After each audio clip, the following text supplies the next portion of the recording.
guilty of 7. They were unable to reach verdicts on the remaining 9. Our Margaret Guerrero was in the courtroom and has this live report. The judge declared a mistrial on the 9 counts that the jury was deadlocked on, despite a request by the defense that Heaps be allowed to remain out on bond pending sentencing. The judge remanded him into custody. Heaps' wife broke down in tears as he was handcuffed. They were not given a chance to say goodbye. Nicole was one of the charged victims in the case. I'm simply here to encourage anyone who's a survivor of this kind of sexual abuse from a trusted medical professional to trust your guts. Trust your instincts. They're an important part of who you are. Let them guide you. As difficult as it is, do not stay silent. Defense attorney Leonard Levine. We are, of course, disappointed in the verdict and the guilty verdicts that were returned. We are gratified with the not guilty verdicts, and we hope the public understands that there are significant issues and rulings that the court made that we think had an effect on the jury, evidence that we offered that the court would not introduce. He intends to file a motion for a new trial. If that's denied, he'll be appealing. Sentencing for Heaps is scheduled for November 17th, and Karen, he faces 21 to 28 years. Margaret, before you go, what were some of the 9 counts that the judge declared a mistrial on? Some of the 9 counts, oh my gosh, I'd have to go back and look at it. You know what, actually, I don't, I'd have to go back and look at all of them. I couldn't tell you exactly which ones they are at this particular moment, but I will take a look at them and I'll let you know next time around. Well, Margaret, I just want to ask, was there the possibility that this might be the outcome, that it was going to be mixed like this, because you're dealing with a lot of different counts, so much nuance to it, that we could have had a day like this where we didn't get the mixed verdict? Well, I mean, there's always that possibility when you have this many counts to deal with, but also keep in mind, this was a very long trial. It was broken up in different parts. It started back in August, and then just in the last 2 days, you had 2 regular jurors who were on the 12 jury panel that were, taken out. They were excused, and they brought in a couple of alternates. So it's been very curious to see how it was going to play out, and this certainly in some ways makes sense. All right, thank you, Margaret. It's 6:33. A New York jury has concluded that actor Kevin Spacey did not molest a fellow actor in the 80s. Anthony Rapp claims in a civil lawsuit that he was psychologically damaged after Spacey sexually assaulted him. But Spacey says the encounter never took place. Meanwhile, the jury's been selected and sworn in to hear the criminal trial of former film producer Harvey Weinstein on sexually charges involving 5 women. But they will also be selecting 10 alternate jurors.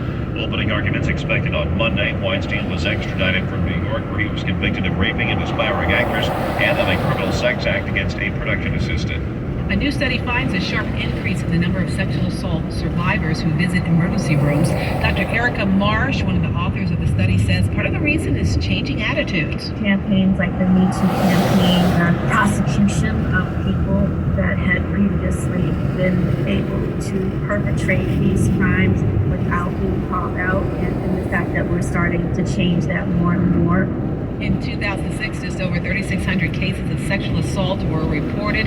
By the end of 2019, that number was over 55,000 cases. Police say the Long Beach man accused of going on a deadly stabbing spree Monday morning did something similar 2 days prior. Emily Valdez tells us how police say they linked the violent attack. 63-year-old Tina Hook was stabbed to death Monday morning on an Atlantic Avenue sidewalk. Police say by 21-year-old Johann Sharp. They allege went on to stab and injure 3 men at 2 other locations before he was arrested. Then detectives started looking at 2 attacks on Saturday. The first one was a man who was threatened with a knife at approximately 7:50 p.m. near the 600 block of East Anaheim Street. And the second incident was a non-fatal stabbing of a woman a little later at around 10:15 p.m. near the 700 block of East Anaheim Street. Richard Bahia is a spokesperson for the Long Beach Police Department. Detectives want anyone else who may have been threatened by someone with a knife to come forward. Sharp faces a slew of charges, including 1 count of murder and 5 counts of attempted murder. Emily Valdez, KNX News 97.1 FM. Orange County leaders say coastal erosion is a threat to the community, the economy, and national security.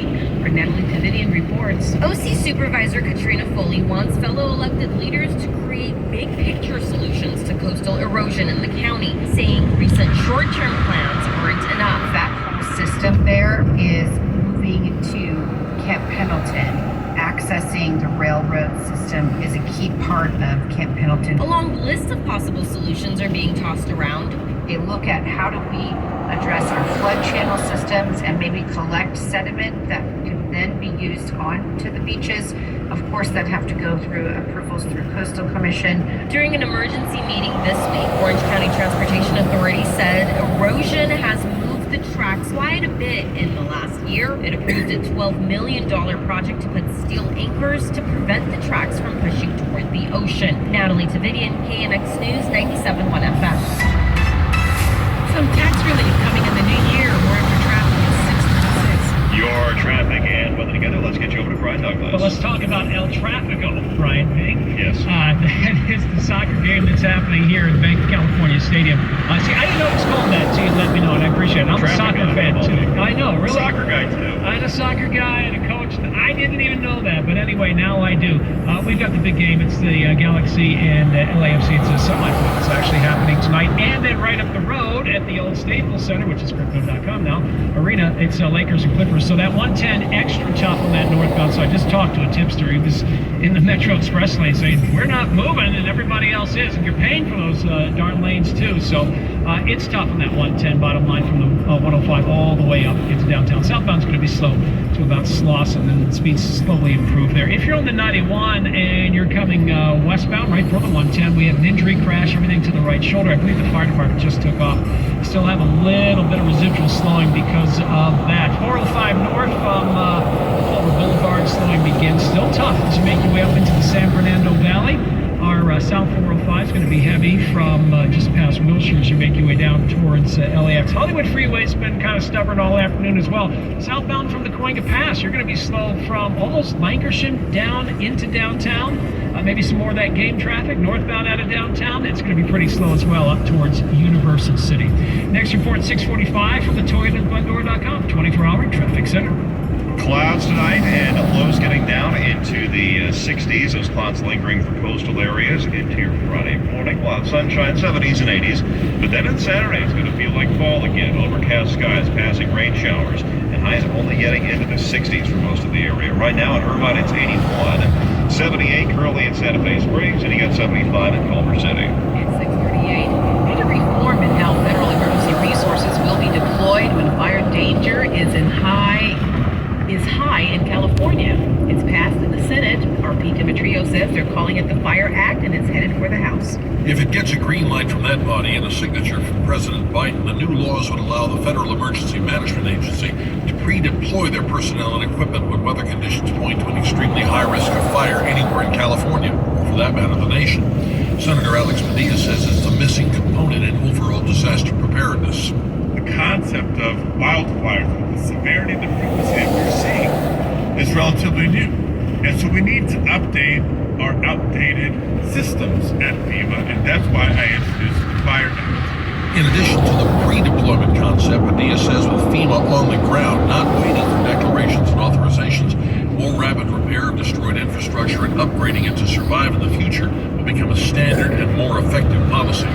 Pete Demetrio, KNX News, 97.1 FM. It might be one of the few bright spots of high inflation, as Chris Edens tells us. Uncle Sam's going to cut you a break on your taxes. The IRS is making dozens of inflation adjustments for 2023, including higher income tax brackets, increased standard deductions, and bigger estate tax exclusions.